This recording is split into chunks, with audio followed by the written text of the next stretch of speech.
As I've shown, the flat sides of the stones and the edges of the stones are very effective for working a number of areas. I want to show the use of the stones around the hip. Now, in Ontario, the hip is considered what we call a sensitive area. We need to get an extra level of permission. So we need to get verbal consent before we proceed with the client. And it looks like as well, at this point in Ontario, we might be even moving toward having written consent for the sensitive areas as well. But at the time of this taping, it's still verbal consent. At Hand and Stone, we have taken the proactive step to make it written. So we would get written consent to work on this area that I'm about to show you. I did check in with the client ahead of time, and I do have permission to treat the area.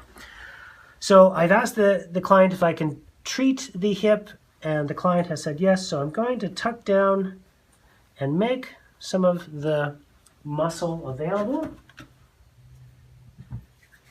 And we'll just replenish oil. Because of the heat of the stone, you may have to replenish the oil now and again. And we'll bring our hot stones. So I can certainly, with the hot stone, I can certainly do a reinforced palmar kneading.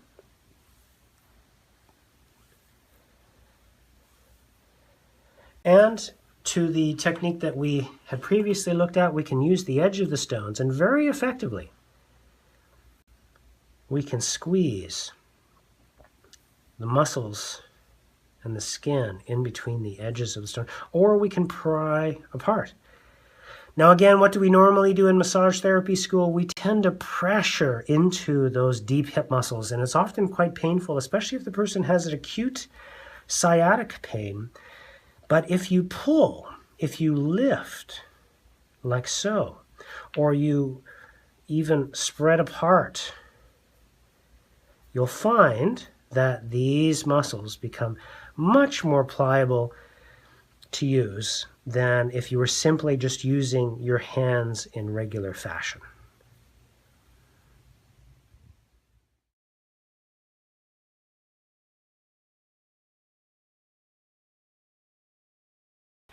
So our next set of stones are the tool stones, which have a long body and a rounded point at either side that give us some interesting opportunities. So when you were in massage therapy school, you may have learned to do something like this.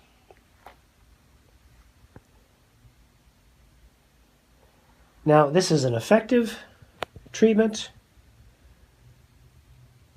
You're certainly going to work the muscles very effectively. The problem is if you do this on 3, 4, 5 people a day over the weeks and months and years to come, your thumbs are going to be very upset with you. So I want you to consider using the stones as extensions of your thumbs. So what I like to do is I put the stone right up against my thumb like so. So it's an extension of my thumb. And this thumb here is really just to guide. I'm only just guiding with this thumb. And what I'm going to do is I'm going to apply pressure.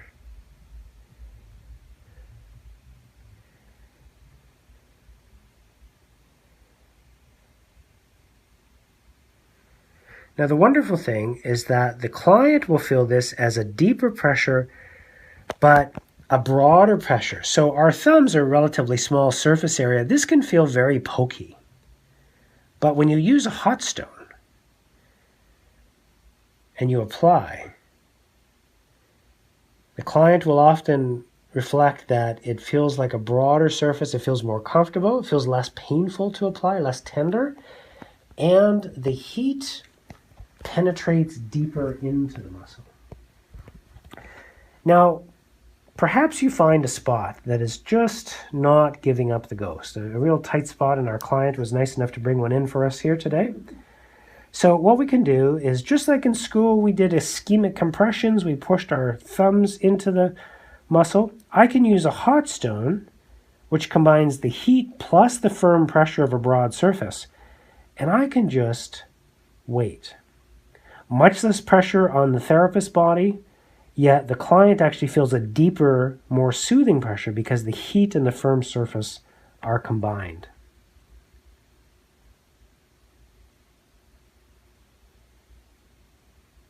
And once you check, you'll find that that spot has softened up quite a bit. Now say it doesn't soften up. Say it's a really rigorous, tight spot. What do we normally do in our massage practice? We usually dig deeper, and the person is sore the next day and nobody's happy at that point.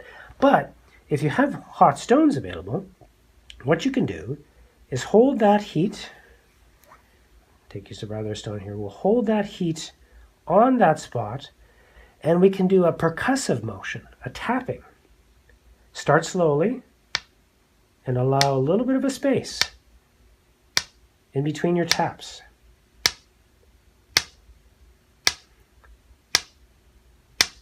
You won't break the stones. And the tapping sound is actually part of the treatment. It's not disturbing to the client at all. And then slow your pace, phasing out. And you'll find, maybe you can see this on the camera, how much more pliable that tissue is by simply tapping on the area. Instead of digging deep with my thumbs and making the client very sore the next day and hurting my thumbs, I've used this wonderful tool that combines heat with a nice firm surface to either compress, or in cases where it's just not giving up, to do the tapotement, resonance that permeates. Now, you want to have a bit of a pause in between. If you do too quickly like this, it stays very superficial. But if you tap and wait, tap and wait, tap and wait, tap and wait, it has a chance to permeate down deep past those superficial muscles, deeper into the rib cage.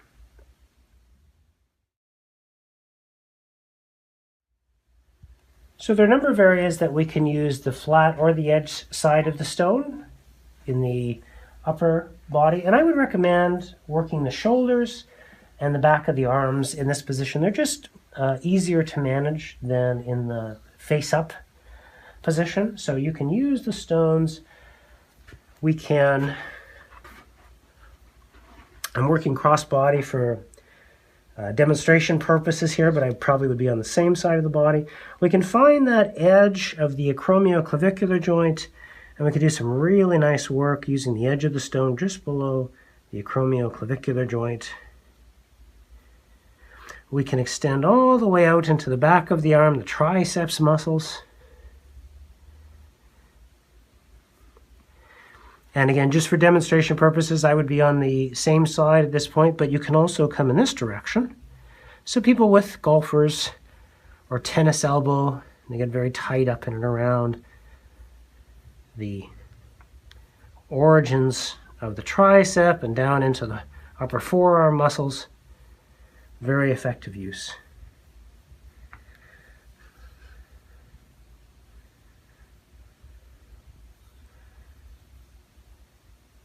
We can also work along the line of the ribs using a stone, either the edge, just be careful with the depth, or the flat area. And down in through the lower spine, we can push away from the midline.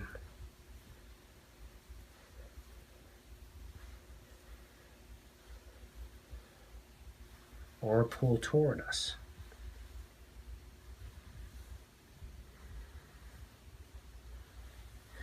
Very effective as well, right around the dip of the sacroiliac joint, where the lower spine meets the pelvis.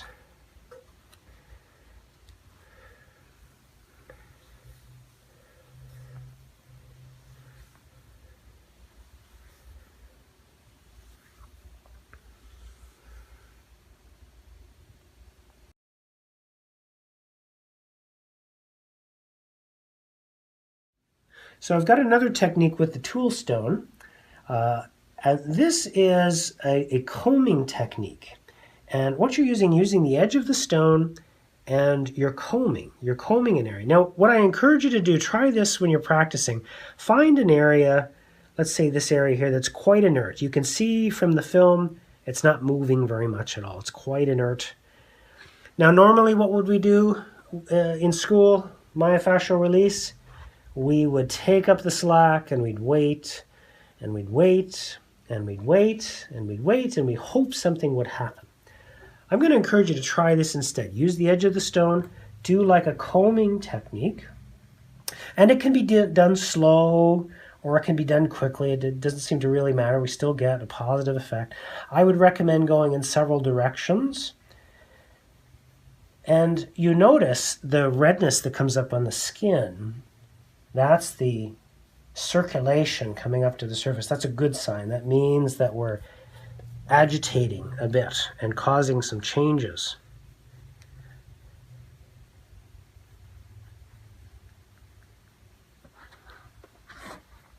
And you can comb away from you or toward you.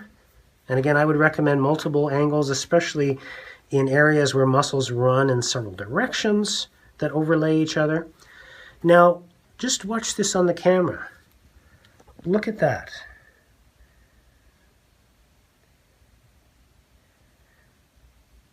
Now, our client would tell us that that didn't hurt at all, and you'll notice that was very little effort on my part. Instead of the myofascial release holding and waiting, hoping something will happen, within 20 seconds, we've been able to change the constitution of these soft tissues without causing any pain to the client whatsoever. So this is a remarkable breakthrough in terms of how to work the body without putting extra stress on your hands.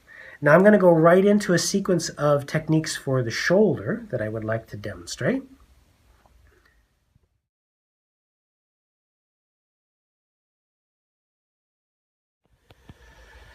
So the shoulder blade offers us a number of opportunities. It's a triangular shaped bone and it freely floats in muscle. The only attachment is at the collarbone at the front on the sternum.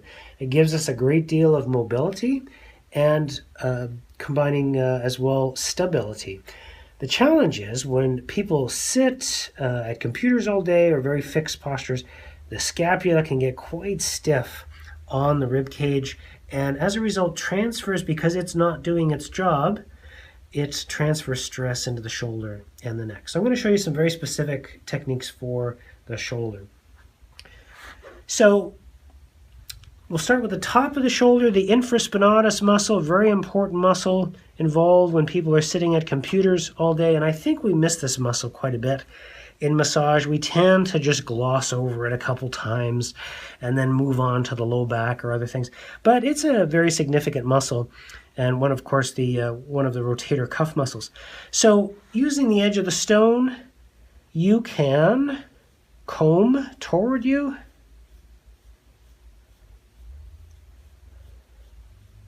or away from you. You can follow that muscle down to its attachment on the head of the humerus, the upper arm bone. You can sneak right underneath, much better than you could with your fingers. You can sneak under that spine of the scapula, get onto those little crunchy places that a lot of people have. So very effective stone for being able to treat that, I think, mostly undertreated muscle. Second muscle we're going to address is the section of the muscle that runs between the spine and the shoulder blade. Now, if the individual, I'm just going to rest our stone over there, if the individual has any apprehension or pain at all lifting the arm, you can simply leave the arm straight and sneak under here, and then I'll demonstrate the alternative if they can get their hand up. We'll do this one first, though. A lot of people get really gummed up along this border of the shoulder blade. And if you were to use your hands, it's pretty tough on the fingers to try and make your way up underneath. You can also, by the way, put a bolster or a rolled towel underneath the shoulder. Look what I do with this hot stone. Taking advantage of the heat, I'm just going to hang out. And I'll move myself up a couple centimeters. And I'll just hang out. And again. Now what you'll find even in the most fixated scapulas that are quite stuck onto the thoracic wall, the outer thoracic wall, you'll start to be able to see what's happening there. See how the shoulder blade starts to come away. Now compare that to when I was using my fingers. Here it's a much broader contact, much more comfortable for the client. It's not strenuous on my fingers, and it allows me to get up underneath. You know those people that come in and they say, I've got a pain and it's right under my shoulder blade and I can't seem to get at it. Well, now you can with this technique. And I'll just show the alternate for that if the person is flexible enough. I'm just going to sneak over to the head of the table here. And you want to support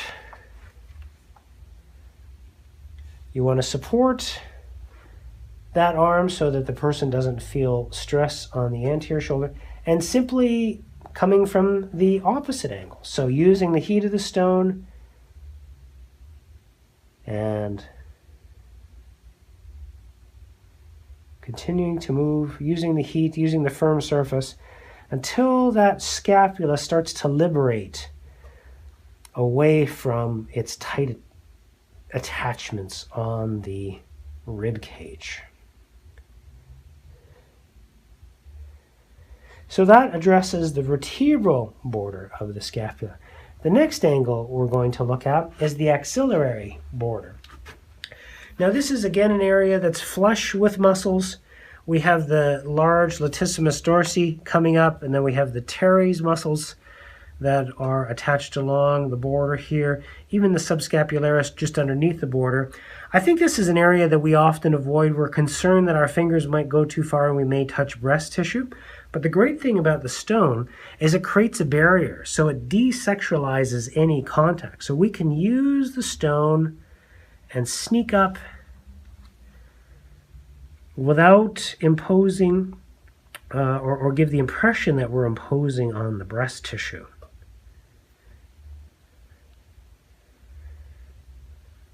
Again, serratus anterior, lots of muscles in here that I think we just, because of apprehension, we get concerned that we might be imposing, and so we don't get to these valuable, important muscles. But with the stone, it neutralizes all of that, and you can address those muscles. From the top edge of the shoulder, let's get a warmer stone here. From the top edge of the shoulder, normally what do? We use our poor thumbs again, and we go along the top, and we try to work through that middle trapezius, and eventually try to get down to that supraspinatus muscle, another one of the rotator cuff muscles. So this is effective, but it's tough on the thumbs. If you get the stone and you either do the combing technique, again toward you or away from you, very effective, by the way, up around this superior angle where the levator scapula comes off the neck to attach onto the shoulder blade. Or you can simply, what I like to do is just press my thumbs and work along the muscle in a simple petrissage-like technique.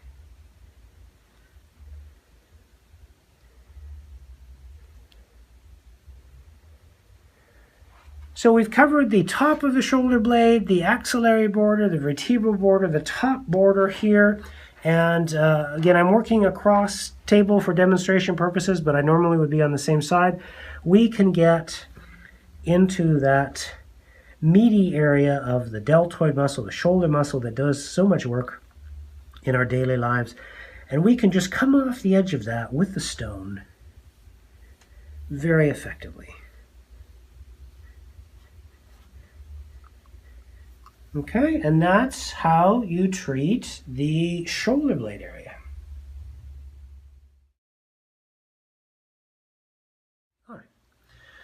So just like in massage, where we go general, specific, general, once we've applied the flat surface and we warmed up the body with the hot stones, we applied the flat surface of the mid-sized stones, we applied the edges of the mid-sized stones, and then with the tool stones, we did a series of techniques, the muscle stripping, we did ischemic compressions with the stones, we did the tapping or the resonance to try and soften up areas, and we did the combing technique, which helps to soften up tissue. So you've got quite a few tools now you can use across the back. We're going to finish now with a set of hot stones just to finish off the end of the routine. So I come back to the body, same 3 steps.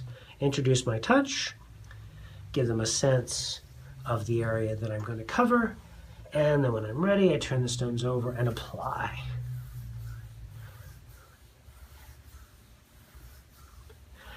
So you'll use 2 to 3 sets of these big stones to warm up the body. And again, the heat only lasts for about 30 to 45 seconds, so they're not for massage technique, they're just to heat up the body. And then we go on to the other stones, and then we finish with these large stones. If you do find that the stones feel a little bit cumbersome in your hands might be smaller, feel free to use the mid-sized stones. You don't have to use these large stones, it's just they're available to you. But if your hands are a bit on the smaller side, or if you're feeling awkward, you never have to use stones you feel awkward with. Feel free to use the next size down. And that's the end of our back routine.